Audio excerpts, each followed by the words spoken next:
resides in the people of Zimbabwe, and attempting any effort to deny them that scheduled election is by definition an authoritarian power grab. It's unacceptable. The people have a right to go back to elections and choose their leaders as enshrined in our constitution.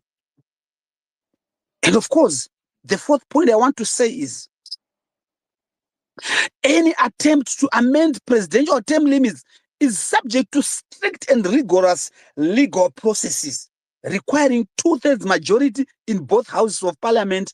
And of course, we also know that crucially established, there is need for a referendum, which they want to bypass. They want to jump and skip clearly laid out legal procedures. Kuite chitsotsi chaicho chaicho kuita sokuti vana veMazimbabwe tiri madununu anoreva one of them. We are not like that. We are not like that. The children of Zimbabwe are not as foolish as they want to believe. They know clearly that going back to the people to get that mandate, they won't get it. If we were to go for a referendum, they will be defeated square and fine. And then they want to create bypasses and gateways to avoid going and to face the people of Zimbabwe. That is unacceptable. It is unacceptable. And let me say, the fifth point I want to raise is that, there's clear regression to authoritarian past. We're coming from an authoritarian rule of Robert Mugabe, and some actually believe that Emmerson Mnangagwa was going to be any better, but alas, he's just worse. ED is just getting worse. And this attempt to kill the constitution of the country is unacceptable. Is completely unacceptable. These maneuvers would fatally undermine regional and international democratic norms and signal a deepening commitment to totalitarian rule by this ZANU-PF regime. It's unacceptable. It's absolutely unacceptable what they want to do. And of course, the sixth and last point that I want to raise is that the 2-term limit was a component of the constitutional consensus achieved in 2013, supported by a popular referendum. It represents a sacred social contract between the state and citizens. Unilaterally tearing it up for political expedience shows contempt for the Zimbabwean people and destroys faith in the very concept of constitutionalism and the rule of law. And that is unacceptable. Why should we allow ED to break that social contract with the people of Zimbabwe? Saka, now the message which is very clear, as they are trying to destroy this social contract, the people of Zimbabwe have come together to unite. And for the first time, I would want to tell you, for the first time, opposition political forces, civil society, church organizations, only today, let me report to you to say, I think over 10, 15 church organizations reached out to me saying that they want to be part of this process. War veterans organizations, war veterans and different groups of veterans associations, they've been reaching out to us to say we want to be part of this agenda to resist the illegal and corrupt desire to change the constitution to suit an individual. So what they are actually doing is that they are giving impetus and fresh life to the fight for democracy in this country. For the people of Zimbabwe to come together to converge and resist this. So which is actually a huge positive. People have had their own differences. Our struggle has been long and the battle is painful. But now what is happening is that this agenda by ZANU-PF is bringing us together. And even within ZANU-PF itself, there are a lot of people, let me report to this platform that there are people within ZANU-PF who have been reaching out to us to say, please, gentlemen, we are behind you fully. Should they take this thing to a referendum, we will beat them heads down because we will never vote for such nonsense. So they've created real problems for themselves. And their only response to it in terms of the problem they've created, they want to stop anybody who wants to speak out. When we gathered yesterday, they were beating up people. They arrested some people only to release them later. What regime is it in the world that bars people from holding a press conference? Have we stooped so low? But again, as I said at the beginning, we've allowed these things to happen because we've not triggered Section 97 as a people. When ED violated the Constitution left, right, and center over and over, when Honorable Job Sikala spent nearly 2 years in pre-trial detention, we should have held them to account to say, this is not right, you are breaking the law. Last time they arrested me they arrested me for a crime that happened when I was even outside the country. And they said I was at Jameson Timber's house for a meeting. And I've never, up to today, I've never been at my brother, Honorable Timber's house. I've never been there. But I went to three months at Chikurubi, in pre-trial detention for a meeting that I never attended. So the thing is, have we held them to account to say you are continuously breaking the law and we want you to go? We should not be even talking about the 2030 nonsense. We should be talking about ED being forced to resign because he has broken the law and the constitution of Zimbabwe. This is not the first time he intends to break it. He has done it before, and we should trigger Section 97. So what I want to appeal to all of us is to say, let us come together. And I think our differences are not bigger than the problems that ED wants to create now. Let's set aside those differences. Let us come together. Let us unite. I like the attitude of war veterans, churches, civil society. They are all saying, what are the next steps? We want to be part of it. And if eventually you call us to the streets, we'll go en masse to show our desire to resist this evil, to change the constitution of the country. So thank you so much, ladies and gentlemen. I will give the floor back to you, our host. Thank you very much, President Ngaruvume. Thank you very much, Jacob. I do appreciate addressing us, talking to us. The 6 points, that you've raised. I hope folks, will have a better understanding of why there is a need to respond to the Zimbabwe's constitutional crisis that is about to be unleashed on us as Zimbabweans through the resolution number 1, which ZANU-PF want to enforce, which will lead to Emerson Mnangagwa extending his term of office by 2 years. Thank you very much for that. My sister Silenko Simoyo, it is almost 7 now. Are you ready for me? Silenko Simoyo? Right. She seemed not to be there. Right. Honorable Job Sigala, can I Uncle come to Jets. you? Yes, can I come to you now? I'm still looking, for others. Honorable Tendai Beach is still there. Still to respond to the invite, but I'm not sure. I saw Honorable Prince Tobacco in there. If I can kindly ask you, sir, to make a request, and then I'll bring you onto the podium as a speaker. But if you can also point me to the other speakers, especially from those that we're going to be speaking in Bulawayo, it would be very much appreciated. And then we can have as many of you guys, speak to us. But Honorable Job Sekala, since you're the only one, who's here, who can respond, can I give you, the floor to address us?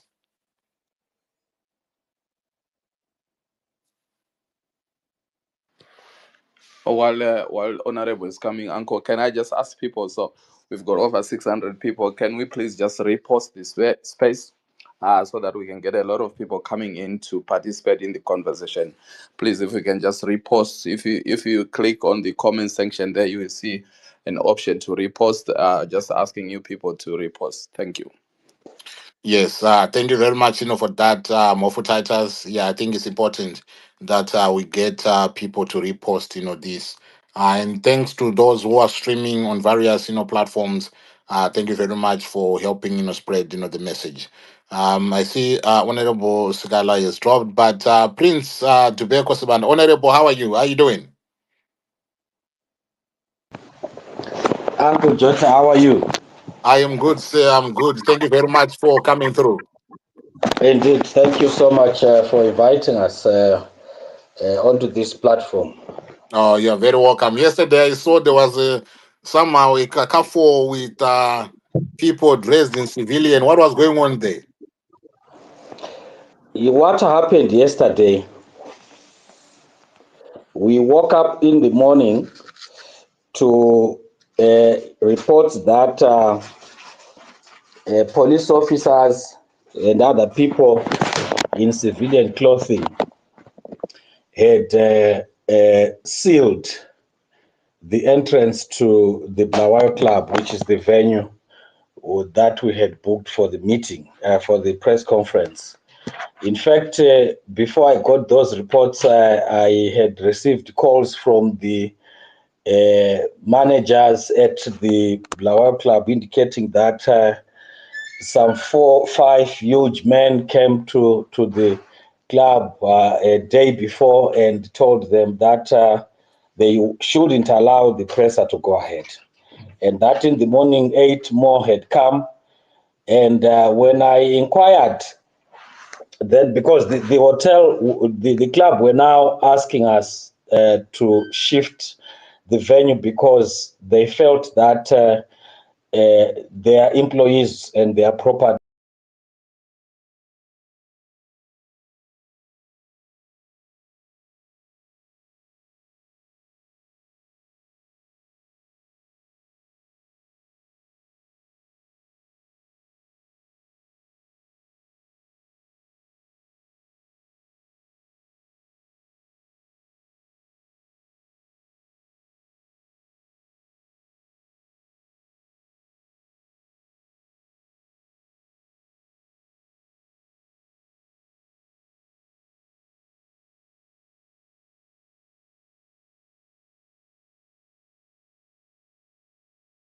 exactly that I passed through the place and I saw multitudes of people dressed in police uniform, but also multitudes of bouncers, literally bouncers like those that you find in drinking clubs.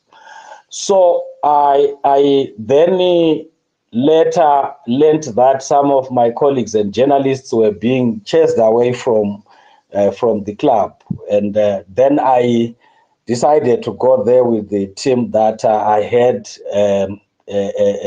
We were close to about 20, and we when I got there, I was asked where I was going, and I told them that I was going inside to hold a press conference. And then they told me that the press conference had been cancelled. And then I asked who cancelled it, and they said it is the security. And then I said, which security specifically? Because I need to know. And even when then I asked who these gentlemen were, because the majority of them were not in any uniform, they were in civilian clothing. And apparently some of them were actually identified as bouncers, local bouncers, who might be members of ZANU-PF or who might have just been hired. In fact, some of them are combi drivers. They were identified, and people continue to identify them up to today. But we also realized that there were new faces that are not common in Bulawayo. But yeah, they were menacing, they were dangerous, they were prepared to do anything. In fact, you could tell that they were very much prepared to do anything towards anyone who defied their order. So I introduced myself and told them that I had booked the place and that I would like to see the general manager. They allowed me to go in to see the general manager, who told me that, as you can see, Honorable, there's no way that I can help you. So I then went out and asked who the police officer who had ordered the cancellation of my meeting was, and they pointed to a superintendent. I talked to that superintendent, and when I asked him what his name was, he couldn't positively identify himself. So the most worrying situation to most of us is when police and other security agencies begin to collaborate or work in cahoots with hired men and women.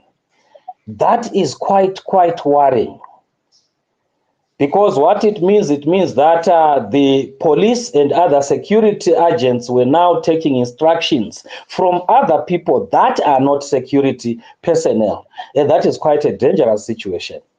So we ended up then leaving that place, because we then had been told that amongst them there were some snipers that were there, and those people are identified snipers, that they were ready to shoot at anyone and kill.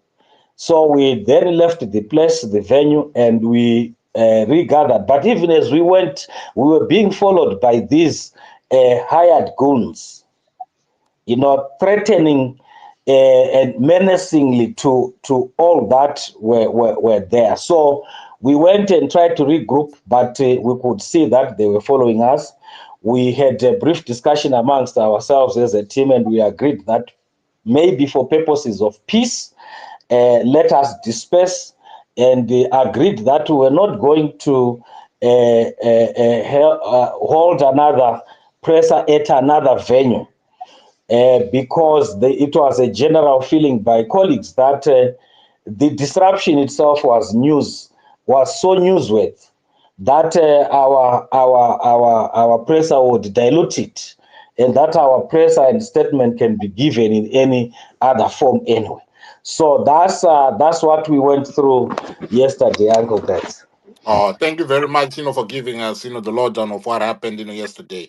But despite that disruption and the spirited efforts to want to try and address, the people, which could not, happen, yesterday, you tried your level best to, to make it work.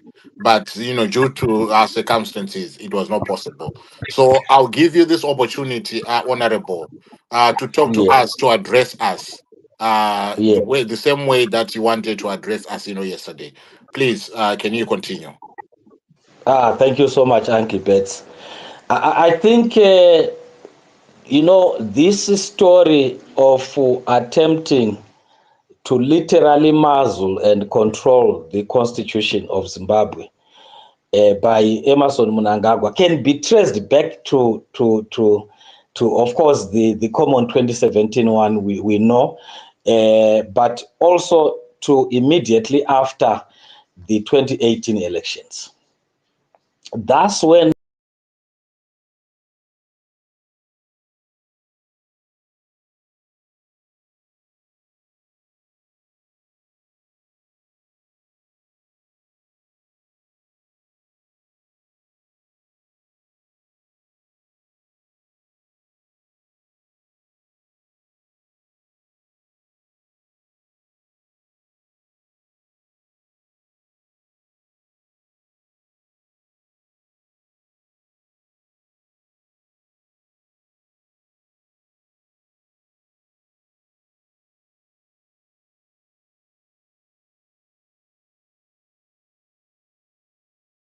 he wants it at any cost.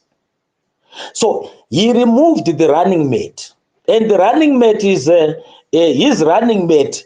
Theoretically, or if you look at it politically, was General Chiwenga, the man who a few months earlier had assisted him to ascend to power. He is the first person that he demobilized. He made sure that he doesn't want to share the power of presidents with anybody. It has to be with him and him alone. Then he then went for the judiciary.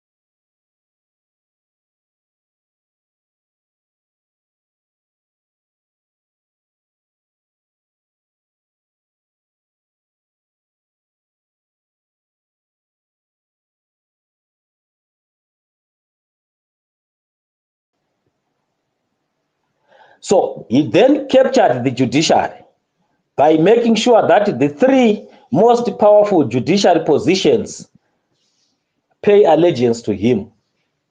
And you know, make no mistake, Uncle Betts, in the history of this nation, ever since civilization and some kind of governance started in this country, there was never a time when a judge was invited to State House to discuss about a case like we saw here pertaining to the case of Mtswangwa's son.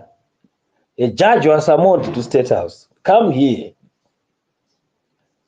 But we are grateful the judge then after that recused herself from the matter, which was ethical in my view. But we have never seen it before. It has never been recorded that a judge, a sitting judge of the High Court, is invited to State House to be questioned about a case that she is presiding on. Then after that, he increased the term of office of the Chief Justice and made the Chief Justice to enjoy that amendment,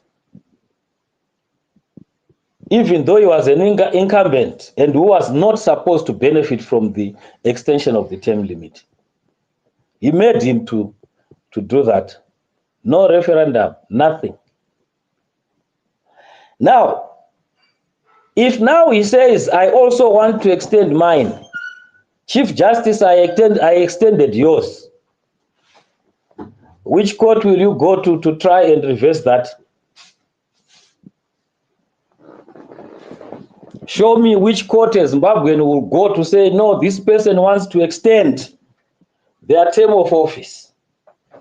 And that we find that to be unlawful. Court, can you interpret?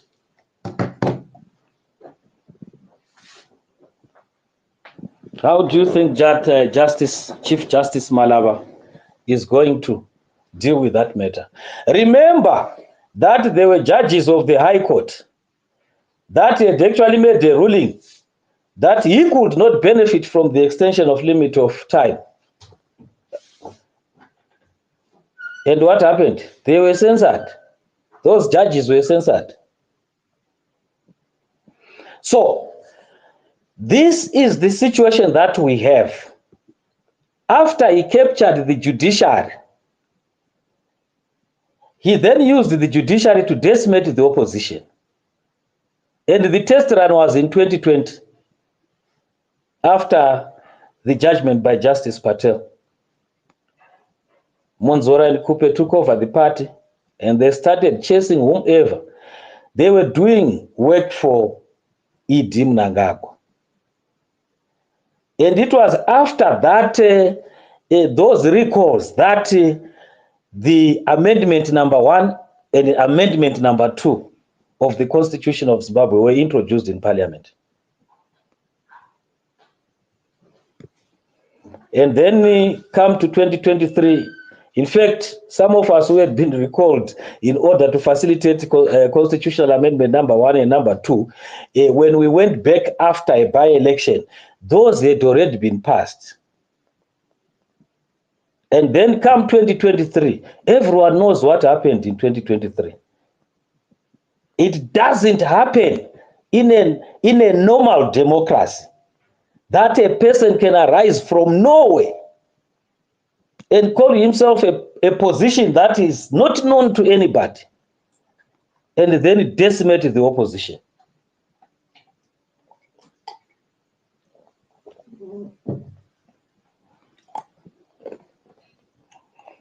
Now, we don't have a parliament in terms of what we envisaged in the 2013 constitution as it was. We don't have a parliament. We don't have a parliament because it has become a parliament where the opposition, despite a reasonable number, in fact, in 2023, ZANU-PF had not achieved the 2/3 majority. We had 103 members of parliament. So even trying to circumvent the referendum would not have worked with the parliament that we had in 2023, the parliament that had been elected in 2023. If it had remained in the manner that it was elected by the people, even with those results that are questioned in some respects, but still ZANU-PF and ED Mnangagwa would not have managed. So in order to get that beyond 2/3 majority, he had to decimate so ruthlessly, and so brazen.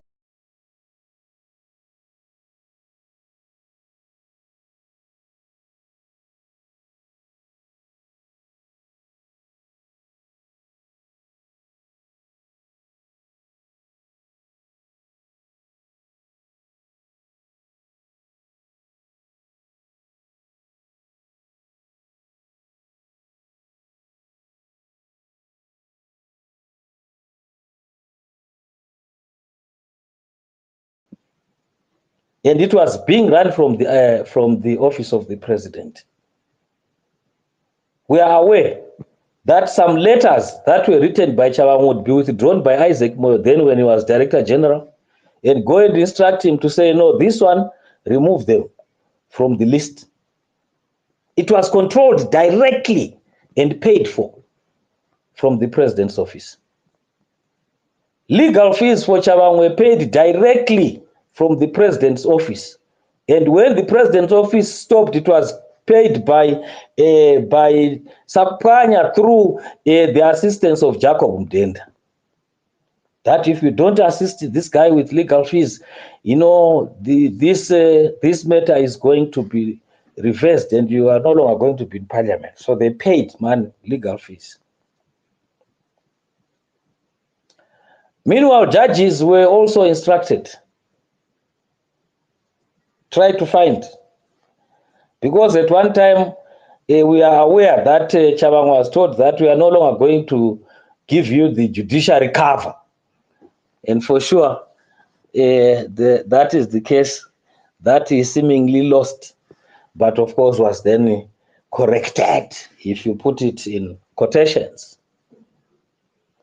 So all that was being done in order to allow ED Mnangagwa, not even 2030 that you are talking about.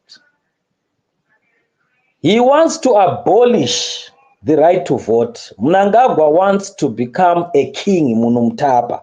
No wonder why all these funny celebrations about Munhu Mtapa Day coinciding with his birthday. He wants to be king. Look at how frequent the visits to Swaziland have been by Mnangagwa. He wants to go and copy something there so that he comes to become a king. Now, what it means is that we are going to be ruled forever by a cabal, one man and a cabal. But we can't allow that to happen. We can't afford to allow that to happen. And ED Mnangagwa has got to know that. He can threaten us with death. He can threaten us with anything. He can try to bribe us with his money. But our unchangeable position is that we cannot allow democracy to continuously being receded by an individual. What for? For what benefit to the nation? When people went unanimously to go and vote for that constitution in a referendum, they had put up an architecture that we are not going to have an imperial president. We are not going to have a one-man show running our country, controlling our institutions, and looting our resources unabatedly. That's not what they dreamt of. They wanted a president who could be checked by his deputy because they were both elected. They wanted a president who could be checked by the judiciary. They dreamt of a president who could be brought to account by parliament. He has reversed everything. So that cannot happen, Uncle Betts. Zimbabweans will not allow that. Some of us are committed to face death. If it will be recorded that we were fighting for what was right. So the purpose of the press conference was to disseminate information to Zimbabweans, to understand that this thing that is being talked about is not a joke. We are dealing with a daring person that unless all of us together we stand to stop the desecration of democracy. It is not only the desecration of the Constitution, it is of the democracy. You won't have a voice anymore. Because even if you try to raise your voice, they will arrest and detain you. There's no judiciary that will help you. No wonder why Walter Mzembe, he said that he should remain there. We have already heard the pronouncements that he should remain inside until. So you have no judiciary, you have no parliament, you are on your own in a prison cell, or they kill you. Wow. But that's not the country that those who went to war went for. Absolutely. Wow. Oh, yeah, that was loaded. Thank you very much, Honorable, for the message of defiance and the call for unity. The way you've articulated this, wow. And you've given us some information that most of us, did not know that, this is what is happening in our country, and this is what was, going on. And the history lesson that you've given there, that speaks to the journey that was being traveled. It's quite profound and quite important for people to be knowledgeable so that they begin to understand why you guys and the rest of the people that wanted to speak yesterday saw it fit that they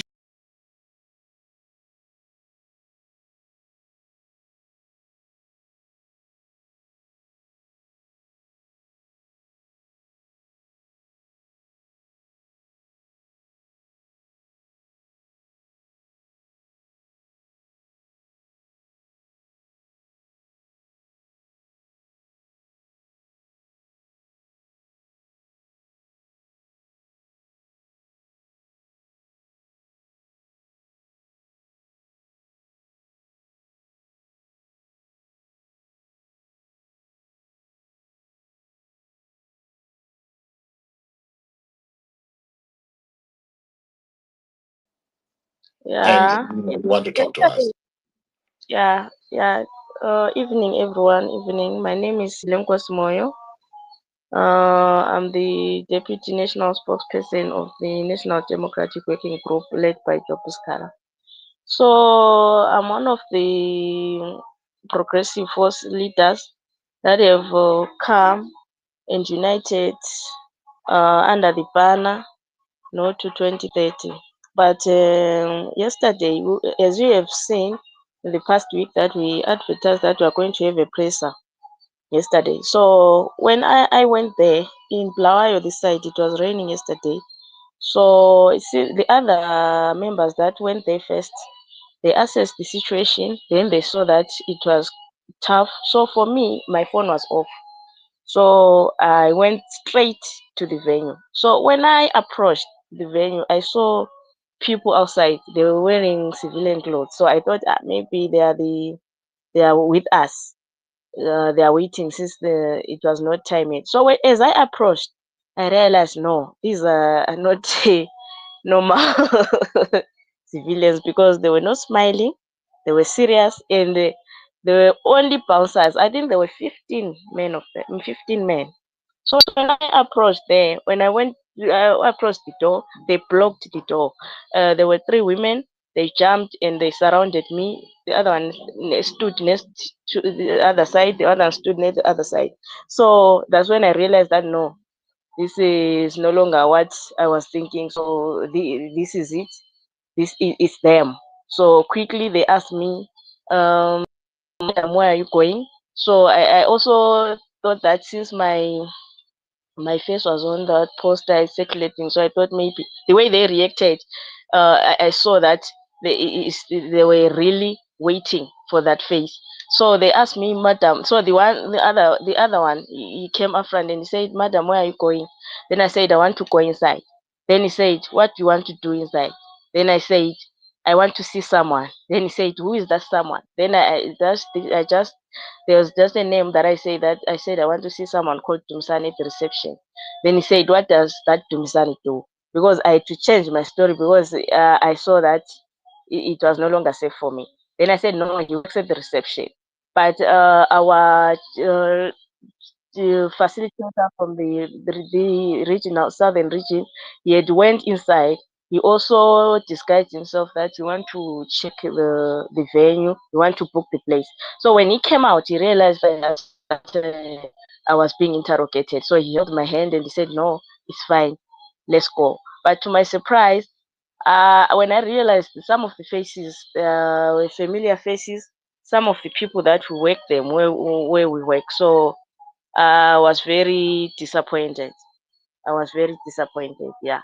So all I can say to the Zimbabweans and the people at large is that what we are fighting is bigger than we think, and I realized that this 2030 is a big project, and all I can say is that the ZANU PF will stop at nothing to protect it.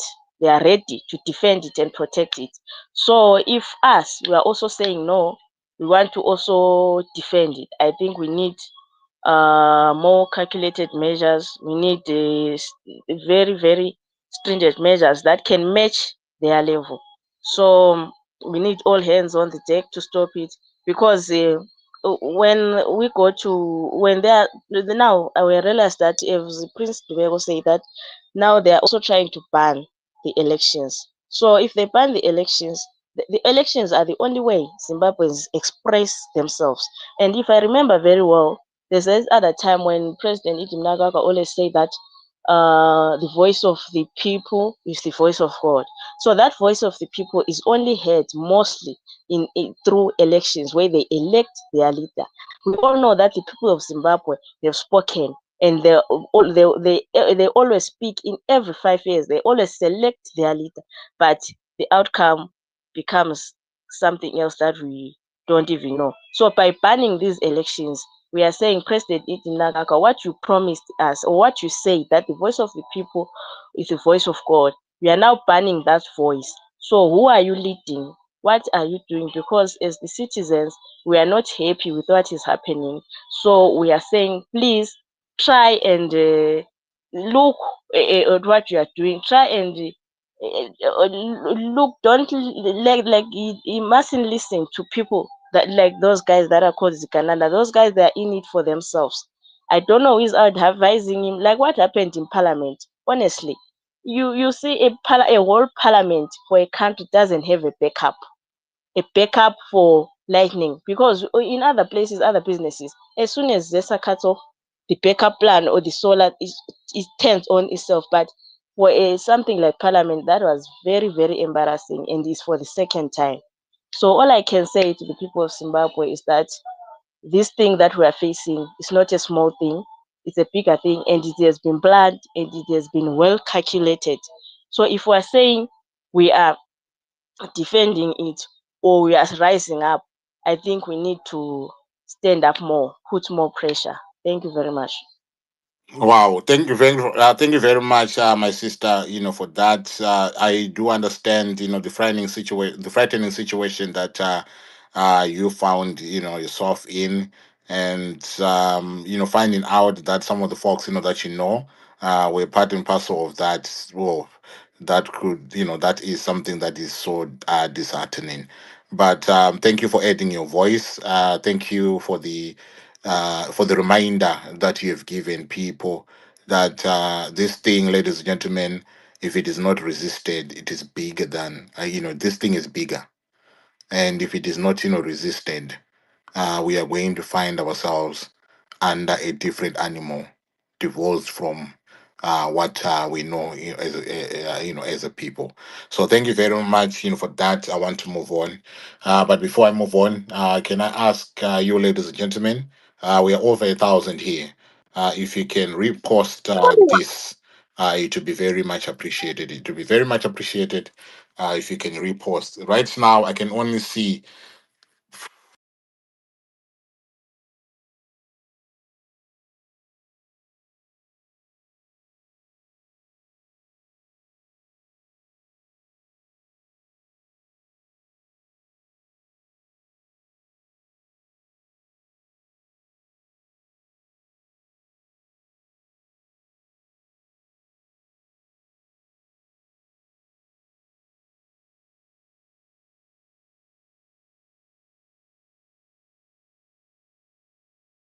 citizens' response to Zimbabwe's constitutional, crisis.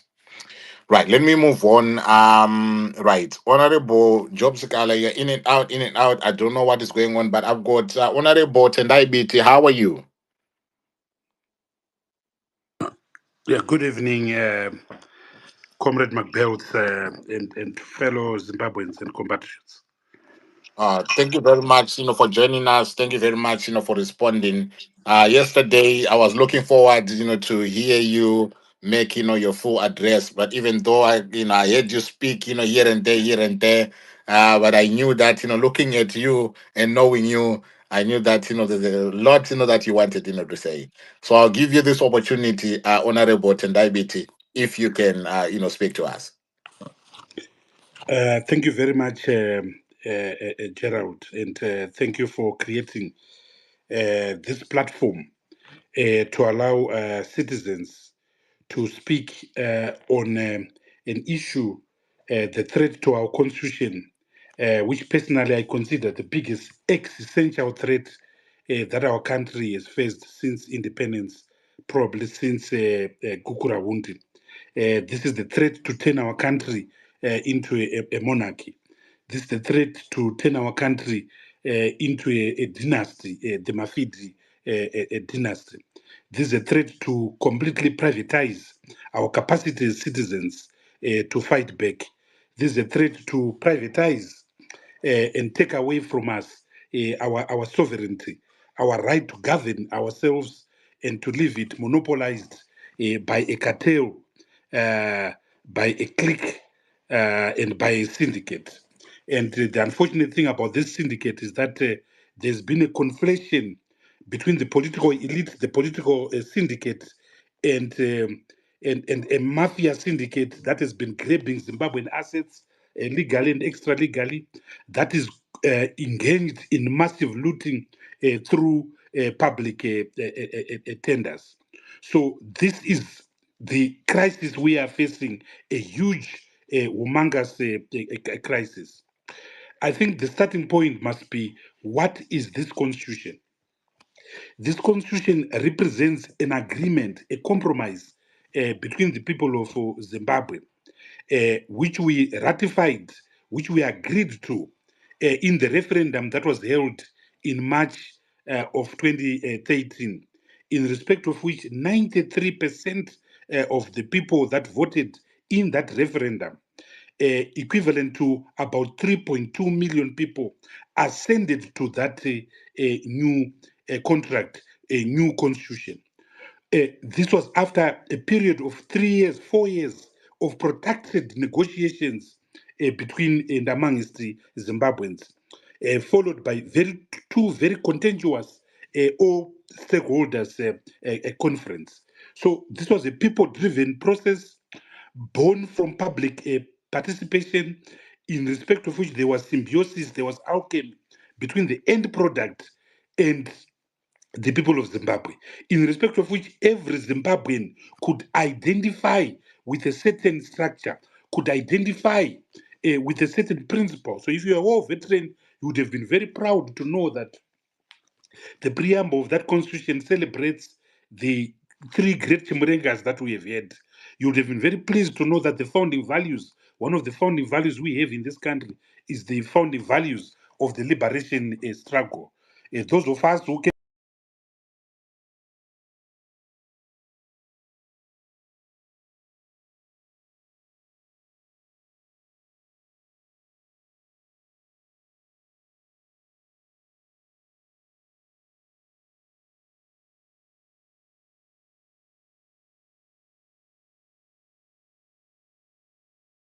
we sought to create a new consensus. And one of those consensus that we sought was that we did not want to see the presence of an all-powerful authoritarian president, what Prince Doveko has said, an imperial president. So we cut the huge powers that President Mugabe had, which arose after the collapse and conflation in 1987 of the office of the erstwhile normative president in the form of Kenan Banana and the executive prime minister. So this new individual found himself having crown powers and executive powers to create a very powerful imperial president. So one of the things that we sought to deal with in 2013 was this edifice of an imperial president that had been created lazily in 1987 by conflating the crown powers found in the titular president, Comrade Sodindo Banana, and the executive powers of a prime minister. Another thing that we sought to deal with was the issue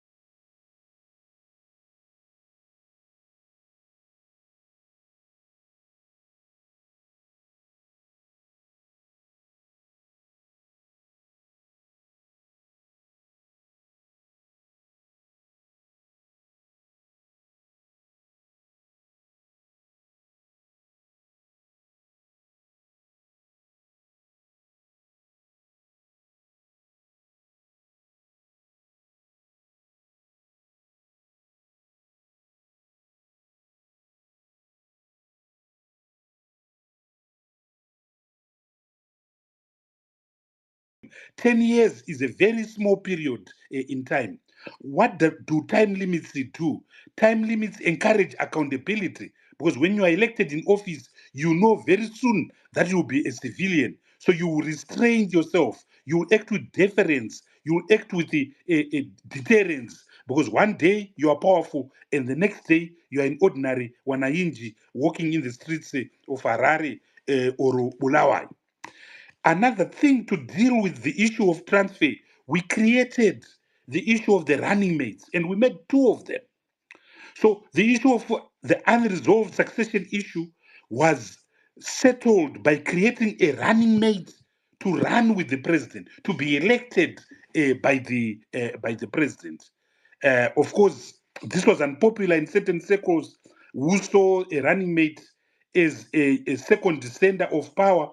But what they didn't know was that Zimbabweans were creating a new trajectory of certainty and stability. Because wherever you have succession uncertainty, succession ambiguity, you make inevitable and unavoidable conflict, including, as we saw in 2017, the implosion of a military coup. But our constitution was much more than all these things. There were other things that were dear to citizens, which are still important now. One of them, of course, is the issue of devolution. One of them is the issue of transparency and accountability around our financial resources codified in sections such as 300 of the Constitution. One of them is the issue of the land question codified in Chapter 16 of the Constitution of Zimbabwe. One of them are the principles of government that you find in Chapter 9 of the Constitution. One of them is the 4 pillars of the Constitution that include the Human Rights Commission, the Anti-Corruption Commission, the Gender Commission, the National Peace and Reconciliation Commission. These 50 state institutions were meant to create an additional checks and balance to the traditional tripod of power between parliament, executive, and the judiciary. So it was a modern, progressive constitution. Now I come to the present threat. ZANU-PF does not have the unilateral right of seeking to amend a basic structure of the constitution, namely the term of office provision. And those of you who are familiar with our constitution, it's not just the president who had terms of office, judges had terms of office. Security sector big chiefs, they've got terms of office. There's a limited terms of office of the commander of the army, the commander of the intelligence, the commissioner general of the police, the commissioner general of prisons, and other. That typifies how we valued this, term office, and we said fine. In section 328, a term of office can be changed, but it can only be changed through a referendum. So firstly, 2/3 majority in parliament, and then through a referendum. But even if one were to succeed through this difficult task of a referendum, you'd require, so that change, that constitutional change, would not serve the incumbent. So in other words, we created a disincentive for an incumbent to push for a constitutional amendment that would not benefit him.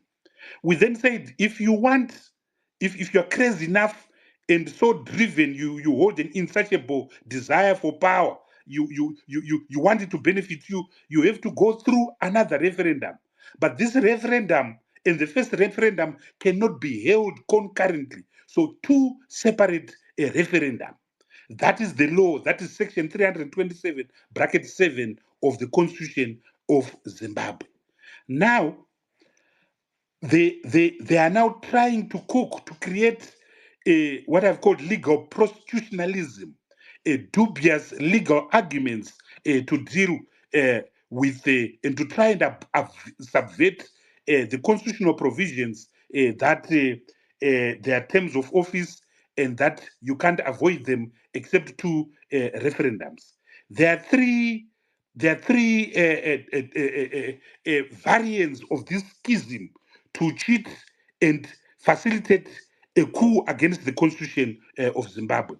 The first variant is what you have seen in a document called the Breaking Barriers Initiative. That document proposes that we amend section 91 of the Constitution of Zimbabwe to allow the president to be elected by parliament and not directly by the people.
Years, that gets you to 2030, meaning that the proponents of the BBI would have wanted to see this constitutional amendment passed and actualized before December of 2025, when the president would have served 2 years and 3 months from August of 2023. Fortunately, it's no longer possible for that proposal, because a constitutional bill has to lie in state for a minimum of 90 days and we are nearing the year end, so that window is passed. The BBI proposal is dangerous because parliamentarians also fall into that category of people with term limits, because the term of parliament is fixed in terms of section 143 of the constitution, read together with section 158. It's a 5-year term calculated from the day that the president is sworn in to 30 days before the end of a full 5 years. In other words, if we had the election in August of 2023, then 5 years ends in August of 2028, and the election must be held on any day within the 30 days from 23 August 2028. That's the term of office of Parliament. So you would also need a referendum to extend the term of Parliament to either 2030 or to 2035. So it doesn't work. It's a with great respect, a horrible argument that cannot.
Others, in respect of judges and the controversy around the Chief Justice, which Prince Duveko referred to, the Justice Patel and the majority of the Supreme Court made this distinct provision only in relation to judges between a time limit and a term limit.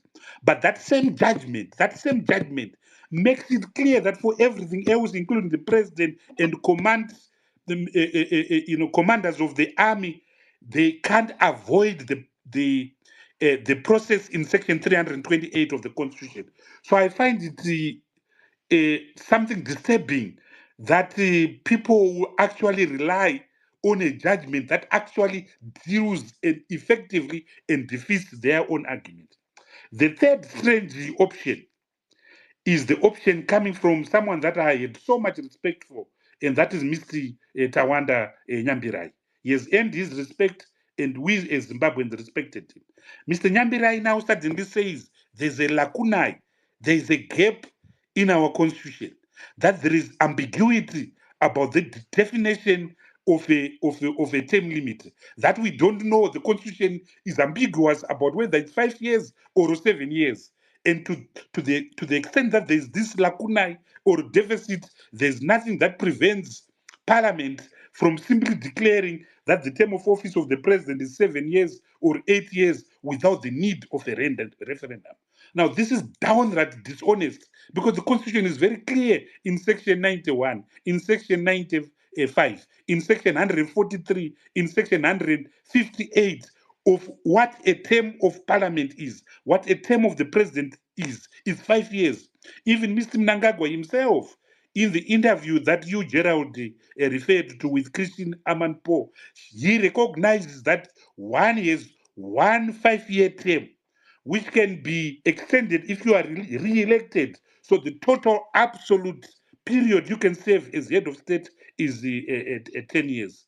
When citizens think this law, I think it's a disaster. You know, I'm a Christian, and for someone who purports to be a Christian to think this law, it's reflective of the corrosive effect of money and bribery that is sunk in to our economy.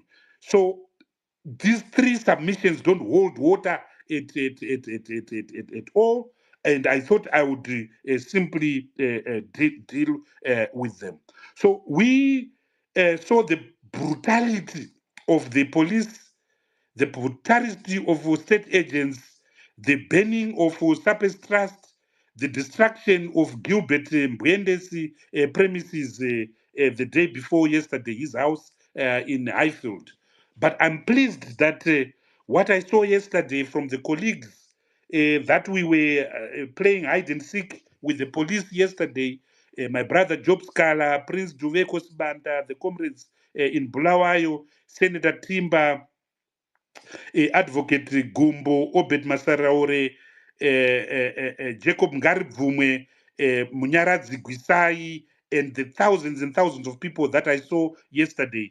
I want to assure ZANU PF, I want to assure Mr. Mnangagwa that Zimbabweans will not allow this, and it is regrettable that a man who was protected to protect the constitution, a man who has a duty to protect the constitution, is now abandoning and desecrating that constitution. An institution, parliament, protected to, sorry, elected to protect the constitution in terms of section 114, 116, 117, is now singing and twerking as they were doing shamelessly to defend that constitution. We, the ordinary Wanainji of this country, are prepared to pay the ultimate price with our own lives to defend this constitution. I thank you very much, Gerald McBelt.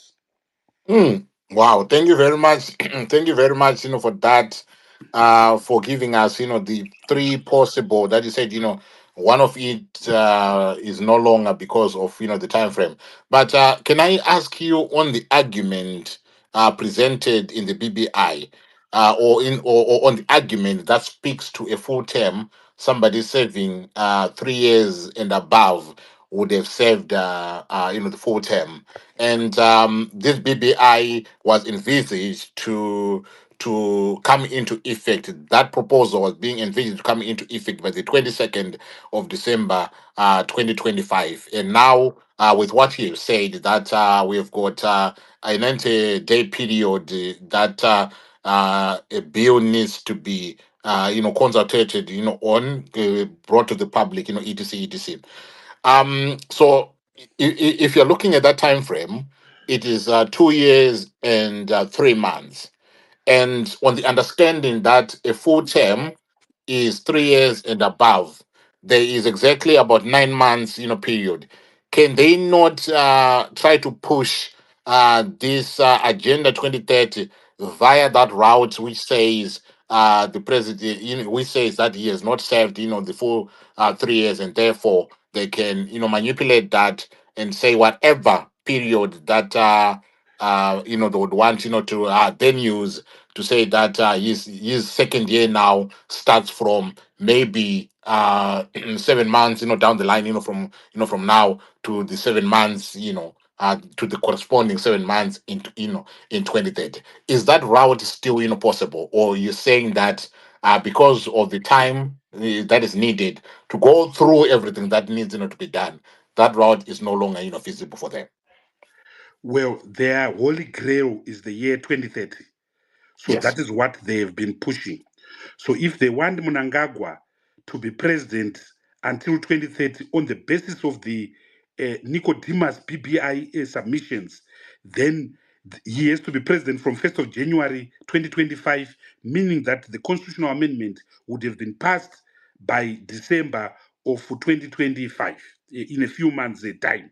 However, the BBI formula is still operative as long as they can try and push a bill before August of 2026.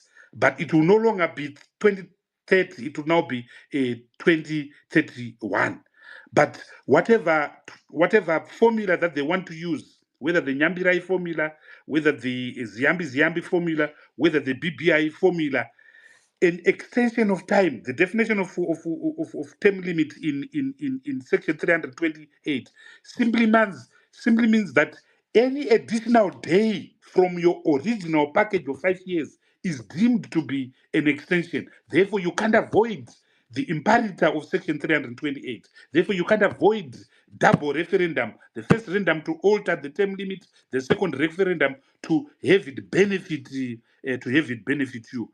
And as Prince has said, it's and as we keep on emphasizing, it's impossible to push this process. Zimbabweans will not allow this. They're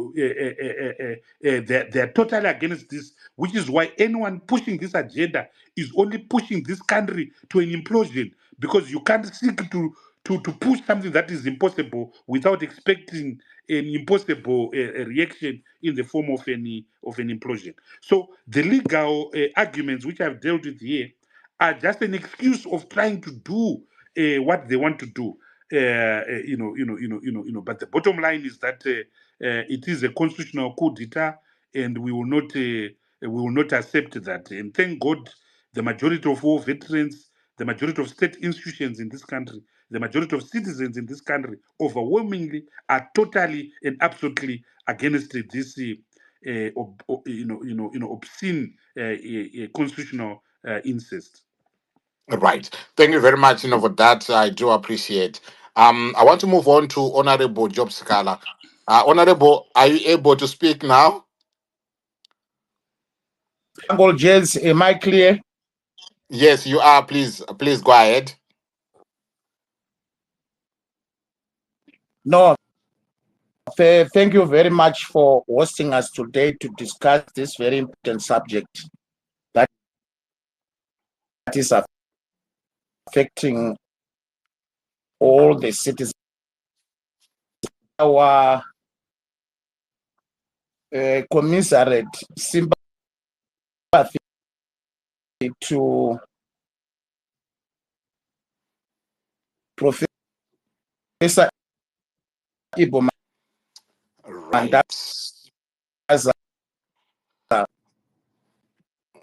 Honorable Scala, we are struggling, to hear you. Yeah, we are struggling, to hear you. Can we go to Plan B? Honorable Scala? Right. I'm struggling to hear you, Honorable. So I'm going to Plan B, Honorable. Let's see, if this works.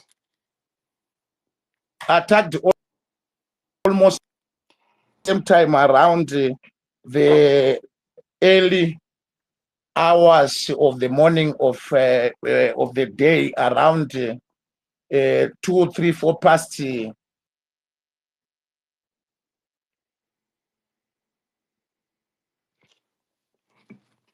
Right. Let me remove you, Honorable Scala, because it's not working. But let me try, let me try this one more time, and then I'll see if it works. Right.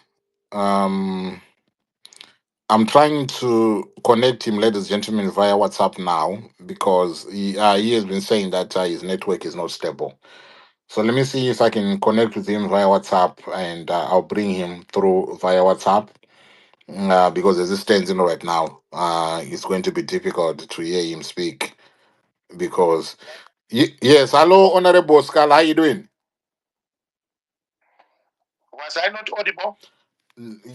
No, you are not. You are breaking. So you are now live now, so you can continue with what you were saying.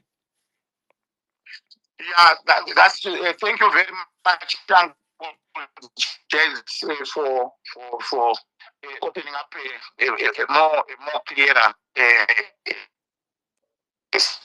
audience. What I was saying initially was that I was paying,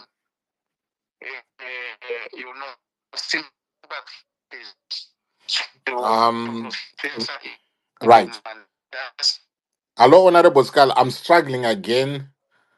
I'm struggling. It's not connecting, properly. I'm struggling again. It's not connecting, properly. Um, yeah, you're breaking. It wasn't connected, properly. So, can you try and speak now? No, I'm hearing you very clearly. I don't know whether I'm being heard clearly over your over the other end. It is now clear. So let's try this one more time. It is now clear. Oh, it is now clear. I can go ahead. Yes, please go ahead. No, thank you very much, Uncle Jez. What I was saying is that I wanted to pay sympathies to Professor Ibo Mandaza for the terrorist attack that happened yesterday at Sapes Trust, the venue which was scheduled to host this most important presser yesterday. The terrorist attack was done on the same fashion which was done at my house on the 30th of August this year, when the same kind of terrorists came and bombed my house. And the trend of the bombing that happened at Professor Ibo Mandaza, the premises yesterday, are almost similar to what has happened to other people whose houses have been subject of terrorist bombing of recent past. So it shows that all those people whose houses have been bombed in the recent past, it points to the people who are currently in the system. So specifically, we sympathize with them. We condemn the act of terrorism that happened yesterday, and we hope all the citizens of this country will condemn the act that happened yesterday. Secondly, I would like to thank, the colleagues who are with us into this collective coalition, who have agreed to put their heads together and find the methods of how to deal with the entrenched tyranny in our country. It has never been envisaged, even by the enemy, that the opposition forces in our country will be able to coalesce together, come out with one single agenda to deal with the closure of political space in our country. Recently, you've seen the headlines which they were giving each other in their newspapers, that ZANU-PF was now claiming that they have completely managed to destroy any form of opposition against its rule in Zimbabwe. So the coming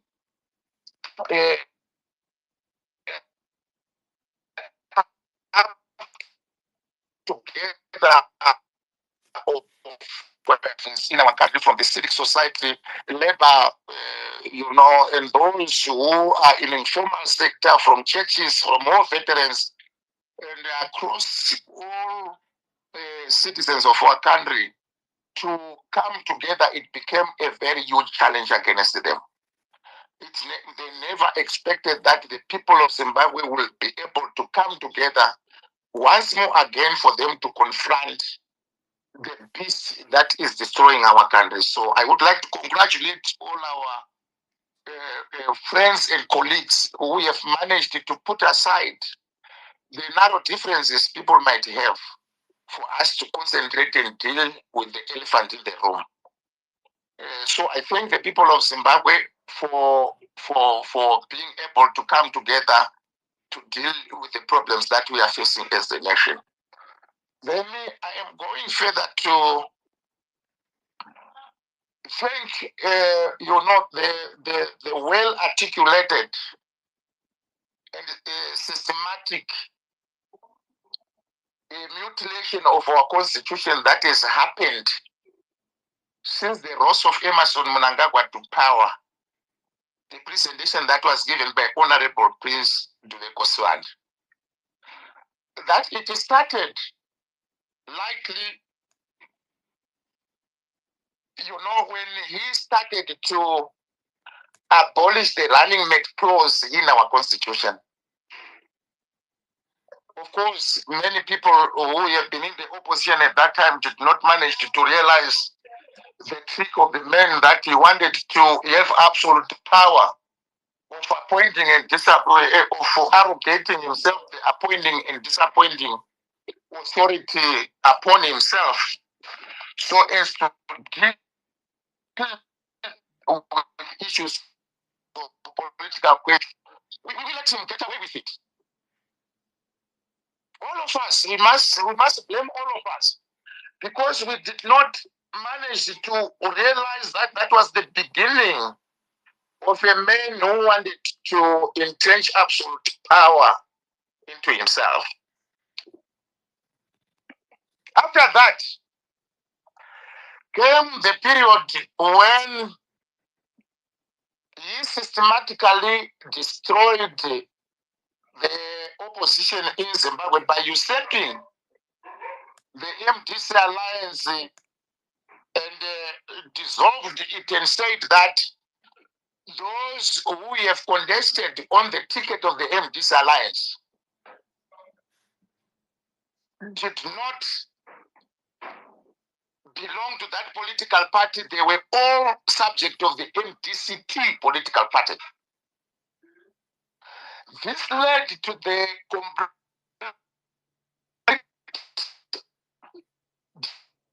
destruction of Right. Oh, come on now. Political equation and matrix in parliament. Those whom they suspected were going to be against the majority of the decisions which Emerson Mnangagwa's regime was going to take in destroying and mutilating our constitution.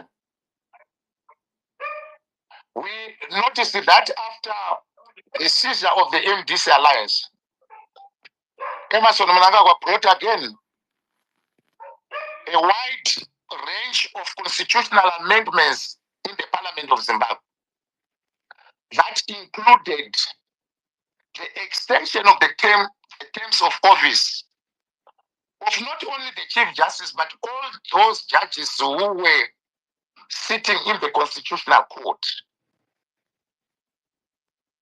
From the limitation of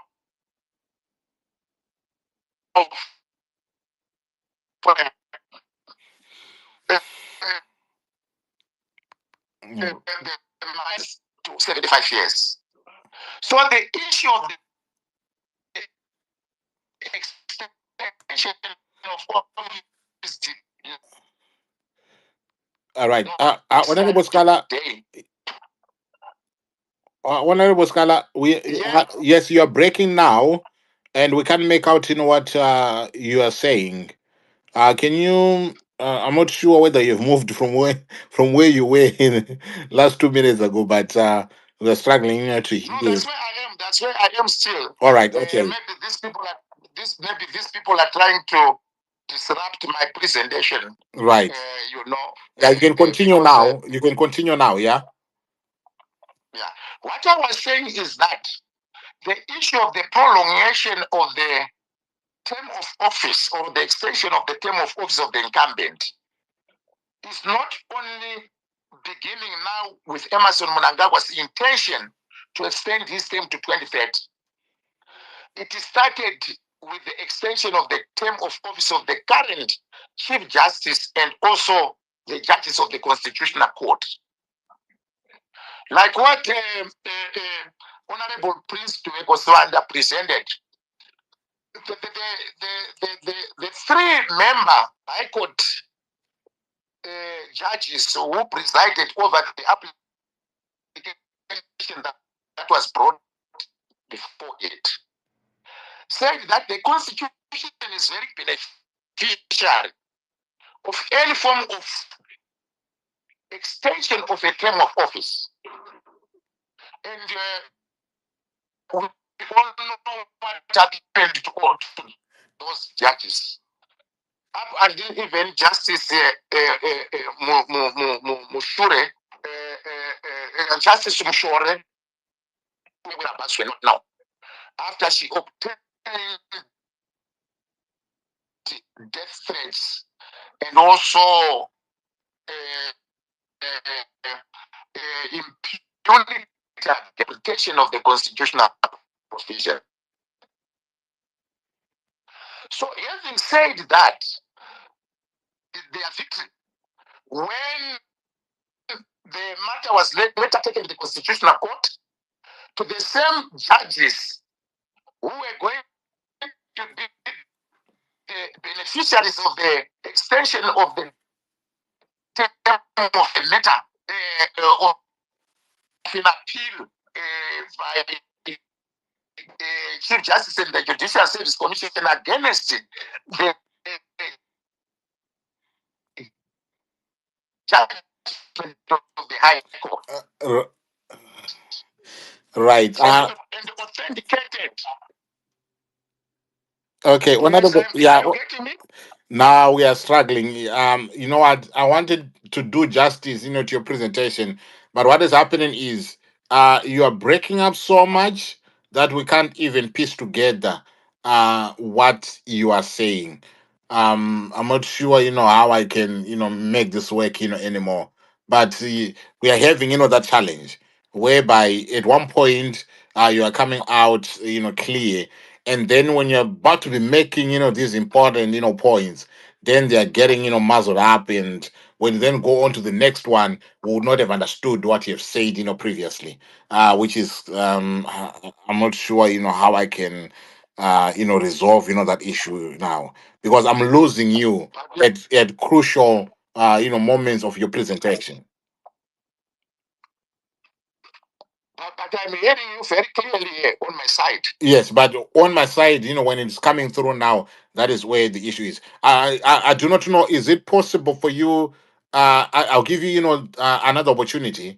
Is it possible for you to, to package whatever remaining points, that you have into a summary, and then, like, the main points, that you want to put across. Let us try and do that, because uh, I'm not hearing exactly, what you're saying because of this problem. Let me change the position and see whether it might. Is it better now? Somebody says that somebody says go on top of the roof. Is that better now? Yeah. Can you? Yeah. Let's try this one more Am I time. clear now? Yes, let's try this one more time. Hello? Yes, you are clear now. Am I clear now? Yes, you are. Please, go ahead. Fantastic. I've changed the position. Thank you. What I was saying is that the issue of the extension of office did not start with Emmerson Mnangagwa. It's a desire to extend his term of office to 2030.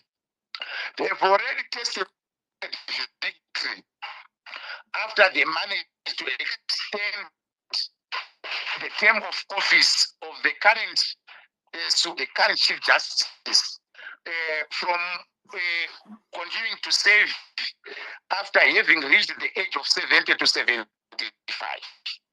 So that was the first bite of victory by the Emmerson Mnangagwa regime. But all this, like what Honorable Dwekoswanda said, it was a choreographed script where they wanted to make sure that the desired aspirations of Emmerson Mnangagwa to become a titular despot in the nation was going to be delivered, and turn Zimbabwe into a monarchical and hereditary political system. Up to present, there are quite several number of main people who are still disputing in several jurisprudential debates whether is legitimately in office in accordance with the law, or it has been in accordance with politics. So, having tested that victory, Emmerson Mnangagwa is now daring that he should be allowed to also extend his office to 2030. You know, all the legalists and all other legal opinions that have been given by several lawyers in our country in opposition to 2030, correctly so, as such, are not only supported in terms of the provision of our own constitution, but also in terms of international. Our fight is not only supported in terms of our own constitution. Our own constitution, which was said to have quoted from international best practices on how the balance of democratic governance in Zimbabwe post 2008 terror, genocide, and impunity that happened. International law in terms of the African Union's Constitutive Act, Article 30 of the African Union Constitutive Act said no government or no regime shall be allowed to have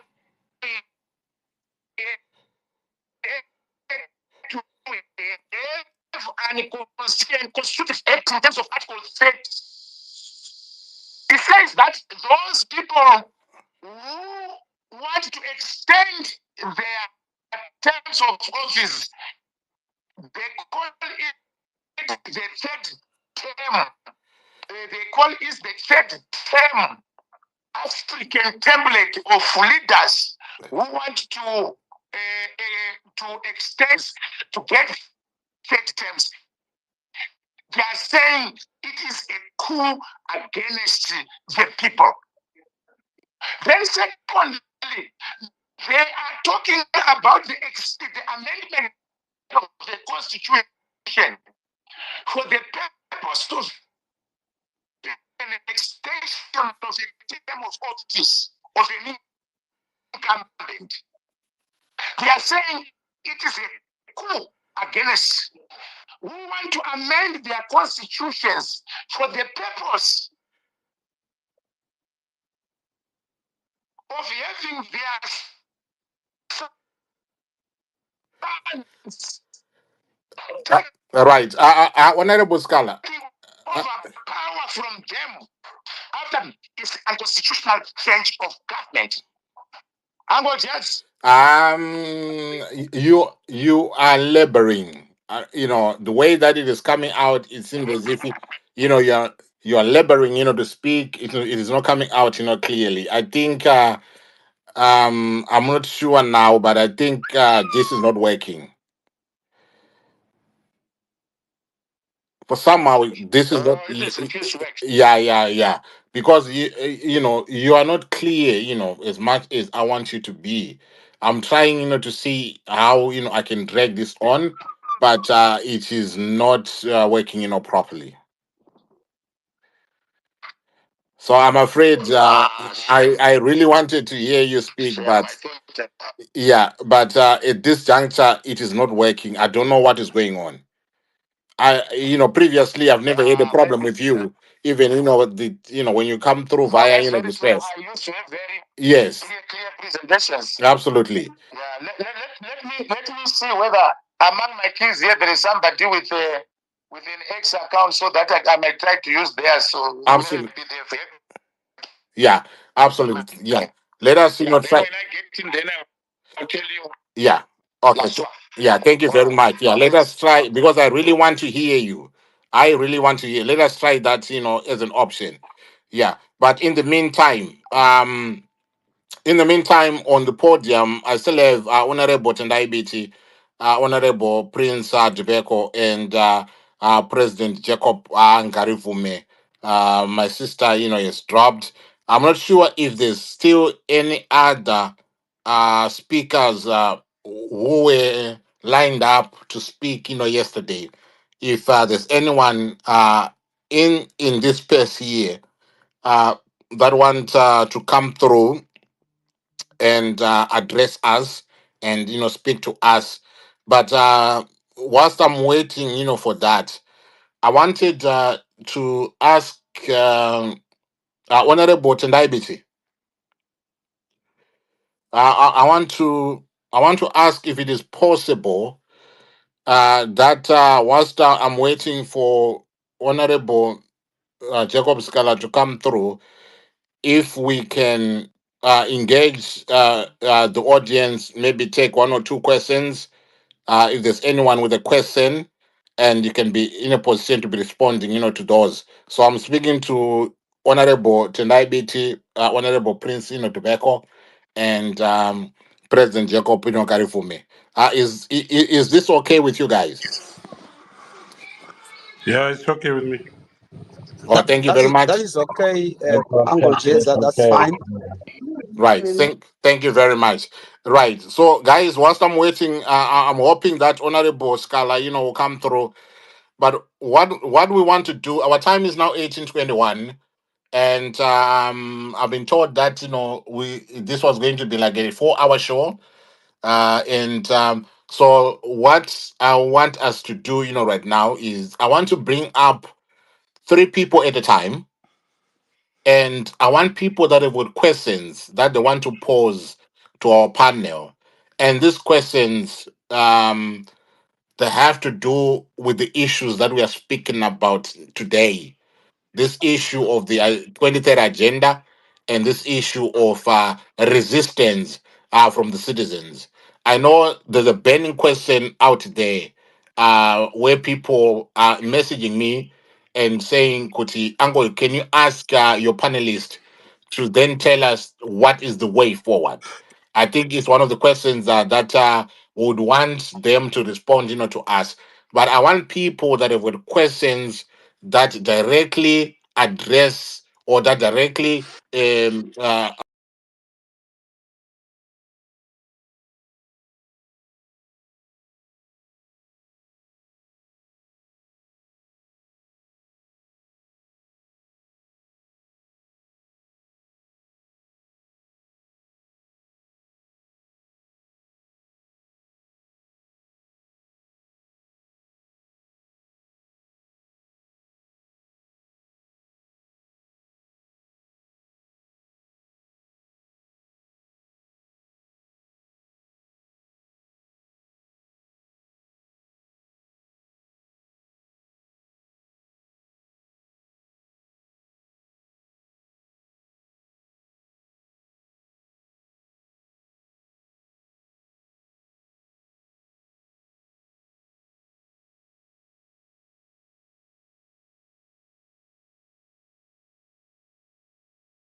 Yes, 2 minutes is please go ahead. opportunity to speak to delegates. Hello, can you hear me? I can hear you now. Please go ahead. All right. Thank you for the opportunity. Yeah, I present the GNZ, the youth. We are the youth. We have seen what has been happening in our country, and a lot of violation to the constitution is being done by the ruling party and the current government. And as we see you, our leaders, for the opposition to this kind of movement of 2030 agenda, which is particularly a scapegoat for re-election of extension, term extension and holding power. We have seen all this happening, and we have a question. As the youth, we want instructions of what to do on daily basis with a certain objective of what we should do to go against this movement. We don't know the jargon of the constitution that are being violated, section 94, the many of the youth, we don't know that, but we need movement. We need to do something. And the few of us who can speak and who are ready to die for anything, we are there. But many of the youth, they are scared to do something. So as the leaders, you are knowledgeable about many things. Can you strategize on things that we have to do on daily basis? Thank you.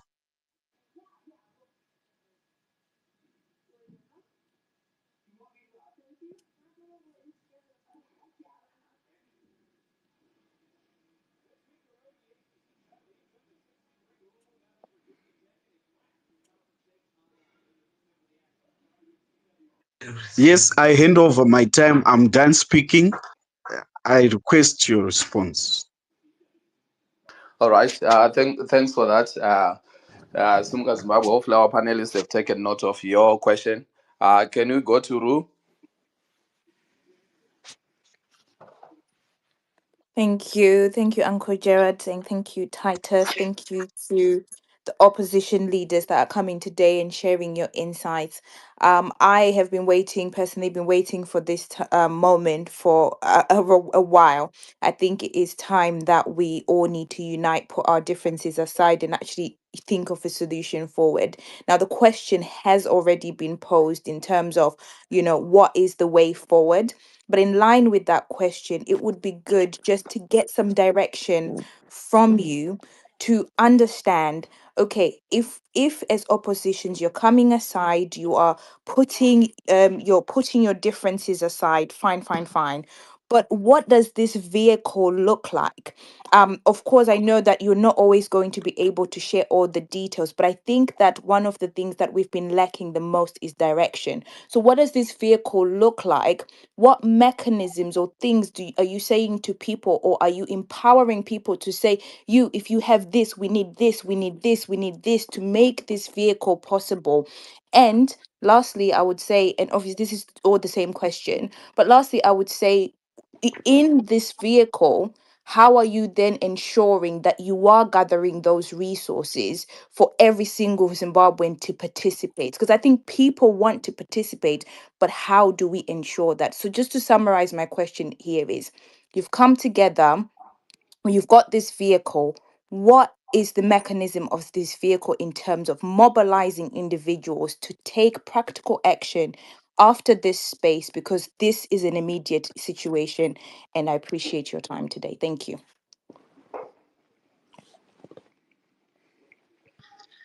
Right. Okay. Thank you very much, for that. I do appreciate. I hope you've gotten the question. Our last speaker is for this one is Tulani Musetsa. Please, if you can ask your question. All right. Thank you, Uncle Jed. I hope you can all hear me clearly. Yes, you All are right. clear. Please go ahead. All right. So, my question is going to be directed kuna Prince nana Koma Tendai. My question is, kuna zvakaitika yesterday. We all saw what happened yesterday, and when I saw the first time Bamkaposa Mushiti we were going to have a presser, the instinct was obviously each a disruptor. We have seen this happening for job scala, book launches. We know this sort of behavior happens, and my question is, why is there no better way of organizing, even kutongotsvaga wenyu security edu kune mutemo here which prevents these sort of pressures from happening?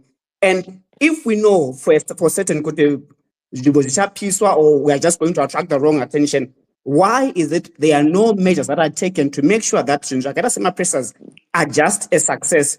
We know kuti handizi hatigoni kuapply that. What is the process? Why is it we keep falling into the same cycle of which we are surprised kuti kwauya vakomana vezanu, kwauya vakomana musangano, they want to disrupt? But I think it should be our constitutional right kuti muite mapresa patonga achida kuita mapresa to speak to the people. I think that's a right that should be protected by the constitution. That is just my 2 cents, and some that I want to understand. Kuti murikuita sei kuti zvisaitike futi the next time that you want to speak to the people, how are you going to stop this? Why do we keep falling into the same cycle of tadistebwa, we're so surprised? That's my contribution. Thank you. Right. Thank you very much. Over to you, our esteemed panelists. You can respond to some of these questions. So those that have asked, I'm removing you, and then after that, Honorable Job Sigala is going to be coming through and addressing us. So over to you, Honorable Tendai.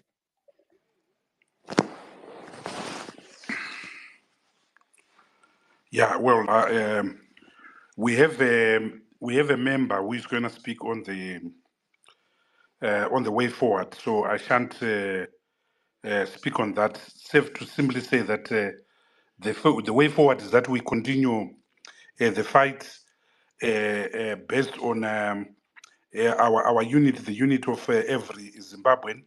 This is not a political party issue. This is not an individual issue. It's an issue for all Zimbabweans. So the onus is on all of us. But as far as anything else beyond, I'll leave it to the person assigned to do that. I want to deal with the last question. There is no law in Zimbabwe that says you need to permission from anyone to have a press conference. More so when you are having that press conference at someone's private home or institution.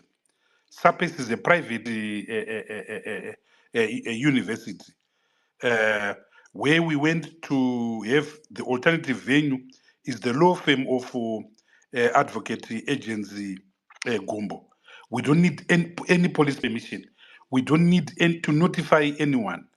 The Bulawayo Club, where the Bulawayo comrades were supposed to have there, is also a private club of gentlemen in Bulawayo, whose right of admission is reserved. So we are now being forced to anticipate madness when these are just normal things. These are just normal things. Who would have thought that they would actually bomb premises and homes just for a mere press conference? This was not a march. This was not a demonstration. So the point of the matter is that you cannot budget for fascism. You cannot budget for authoritarianism. You can anticipate that they will arrest you and so forth, but you with ZANU-PF budget for the abnormal, they can do anything. But if you are going to budget for the abnormal, the danger is that you might actually be paralyzed from inaction. You might actually be arrested for inaction. By arrested, I mean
and I also hope that comrades in the diaspora will replicate the same, efforts.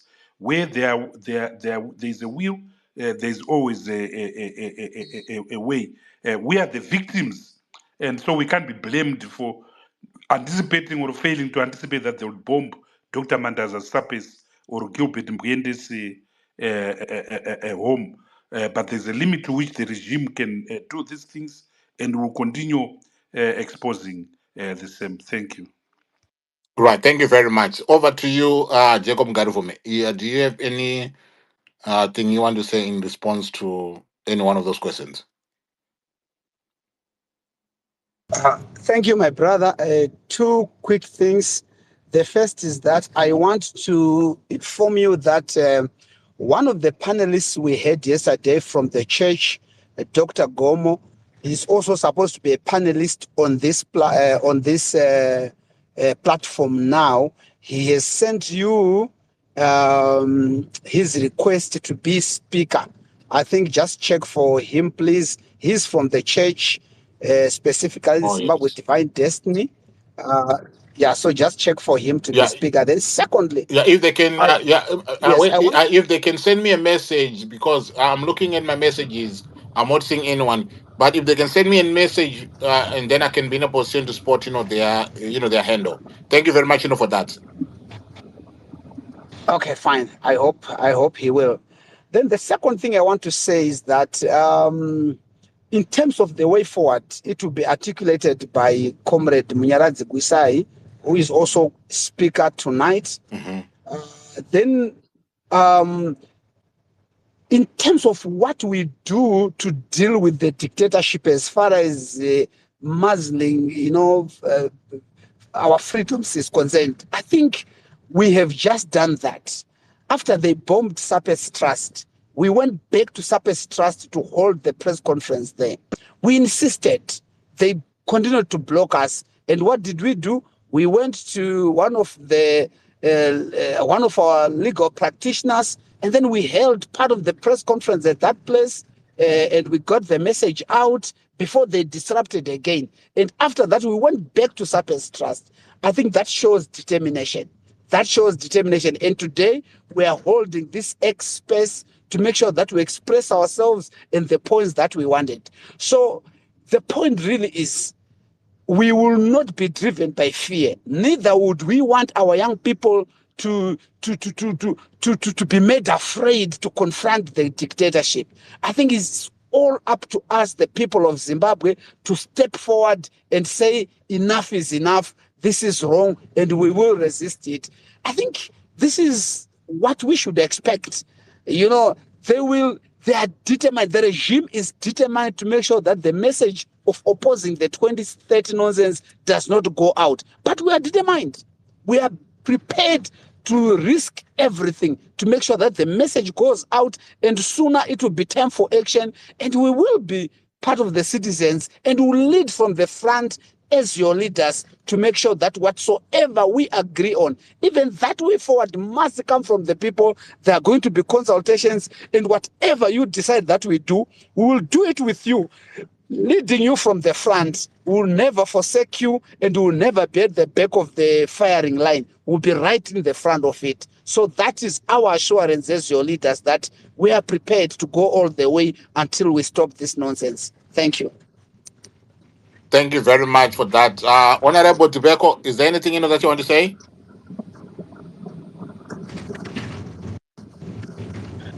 Not much, Uncle Bates. Right. Safe to say that, I think all questions that have been asked, Have been my answered. colleagues have been answered, yes. Right. Okay, thank you very much. I want to go to Honorable Scala. You have come through with another handle. Can you hear me now? Honorable Scala? No, you are now very clear. I'm using my daughter's account. She didn't Oh, yeah. upload it. She's using a new gadget, so she was trying to upload grab that one written Mona Lisa Scala.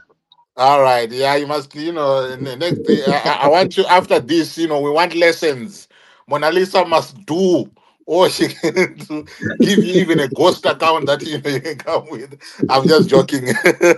But, I don't do ghost accounts. It's for the you don't do cowards. the ghost I'm account. not a coward. I'm not a coward. I confront you if I've got an issue with you. I know, I'm just joking. But, in the previous one, there's a point that you are about to raise. The point of the African Union. Can you start us from there? No, thank you very much, Uncle Jens. I wanted to say that our this fight against the extension of the term of office, what they describe in terms of Article 30 of the African Union Constitutive Act as prolongation of office, prolongation of term of office. is a criminal act that has been described in terms of the African Union Constitutive Act and also the Lome Declaration as the unconstitutional change of government. So what Mnangagwa is and his pro 2030 agencies are trying to do is they are trying to do a coup against our own people. The African Union Constitutive Act has protected citizens of states by mentioning where regimes would be rendered rendered to have committed an unconstitutional change of government when they prolong their term of office through constitutional amendments for them to remain in power. This came as a result after a number of many African dictators and despots wanted to extend their terms of office via a third term constitutional amendment, which even leaders like Olusegun Obasanjo of Nigeria tried. Yoweri Museveni of Uganda successfully did it. Paul Kagame of Rwanda did the same, and so many other African heads of state, including the late Sam Nujoma in Namibia. So it is criminalized both in terms of international law. So when we are resisting the 2030, we are not only standing on the citadel of our own national constitution, we are also informed by international conventions and covenants, which Zimbabwe is party to.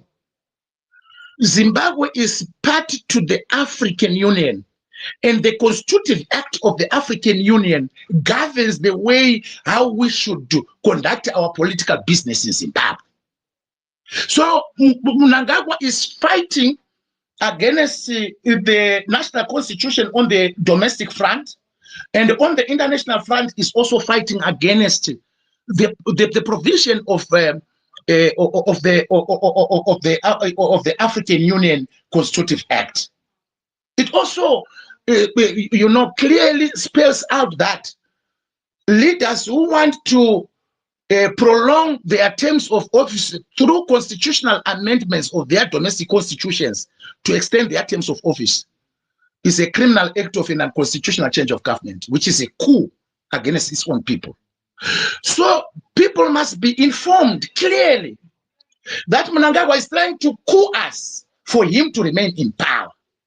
He will not be supported by the constitution of our own country as enunciated by Honorable Tendai Biti, and also as clearly spelled out by Honorable Duleko Swand, that the systematic mutilation of our constitution since his rise to power in 1917, some of the things that we took as if it's a joke, and some members even from whom we anticipated from the opposite, whom we anticipated to be opposition, supported the extension and prolongation of the office of term of office of the current Chief Justice and the Constitutional Court judges. So having said that, the people of Zimbabwe must not be afraid that the resistance to the 2030 agenda is a hollow political grandstanding. It is a lawful act supported in terms of our own domestic national constitution and also in terms of international law, as elucidated in the African Union Constitutive Act, Article 30. So as long as we know that what we are doing is the support of the congruent constitutional and jurisprudential issues, we must not hesitate for us to put our lives on the block. We are prepared to put our lives on the block on the basis that we know we are right. And as long as we are fighting on the side of right, we are not ashamed. We are talking about ourselves being under surveillance 24/7.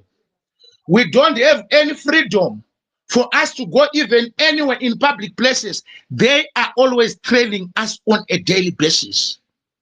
The kind of lives that we are living back home here, we are prisoners who are walking as if we are free, while we are not. Then one of us, even today, when I was coming from town to Chitungwiza with Jacob Ngarume today in the morning, we were using Jacob Ngarume's car. They were following us right until he dropped me at my house in St. Mary's here. We wonder for what purpose. But the issue with the underestimating is our determination to make sure that we know that our fight is on the right side of history. Like what Honorable Prince Durekoswanda said. Ladies and gentlemen who are listening here, listen very carefully. We are prepared to die for this. It will be recorded in history that one day men and women who were prepared to defend their nation were prepared to put their lives to death against a tyranny who was obsessed with power. We are prepared to meet any consequences for defending what is right. This thing will not benefit us. It will benefit every Zimbabwean and generations to come. And we are on the right side of history. On why the opposition should not have defense mechanisms for itself, having known historically on how they are applying all the debt methods like disruption of even book launches and so forth. And having in the instincts of Tulani, it tells us that he knew that the moment we announced the holding of that press conference, disruption was coming on our way. That is exactly what they are looking against us.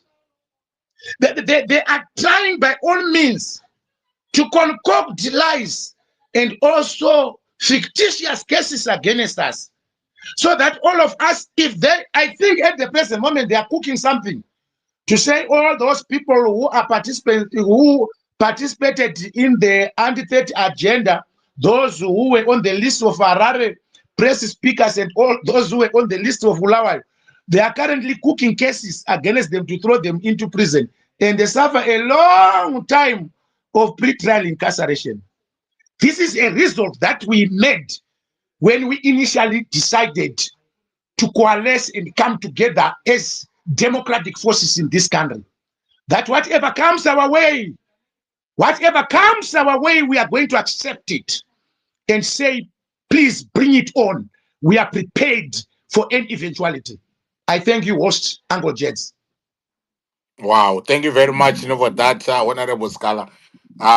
Stay there, and can I kindly request Mona Lisa to not, remove you from, or to not take a phone away from you, because we want you to be part and parcel of our panel in response to the questions, that are coming.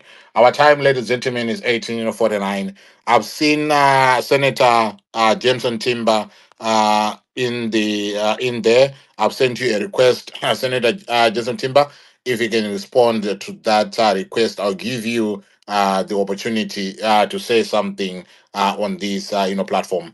On President Jacob Garifume, you have said there's a church leader who wants to be part and parcel of this conversation. If you can, repeat, their name again or their handle, so that I can search for them and send them, the request, and I'll bring them on, as a speaker. If you can do that, please, that would be very much appreciated.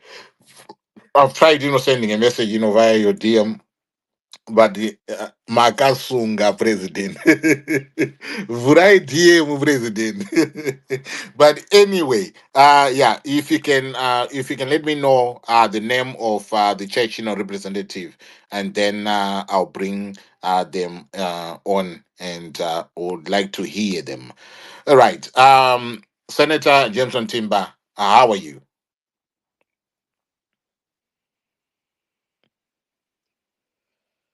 Senator Timber, you can unmute.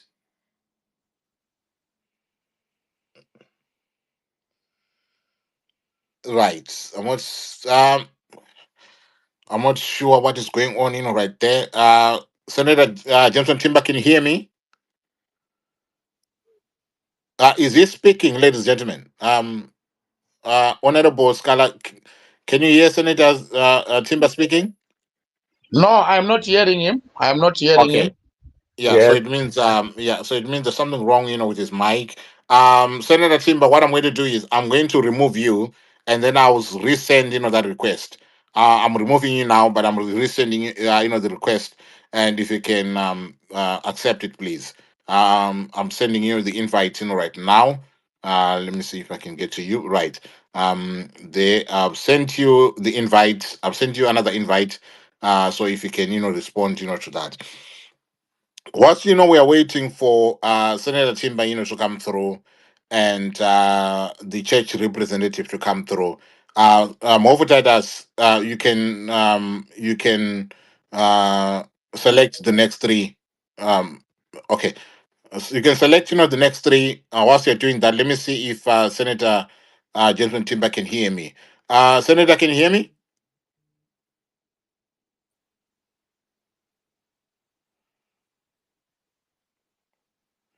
Right, there must be. I think there's something wrong, with the Right, Senator Timber, can you hear me? He's not speaking, right? Yeah, his mic is unmuted, but he's not. There's no sound coming out. Oh, right. Let me see if I can do this. Senator Timber, if you can check your messages.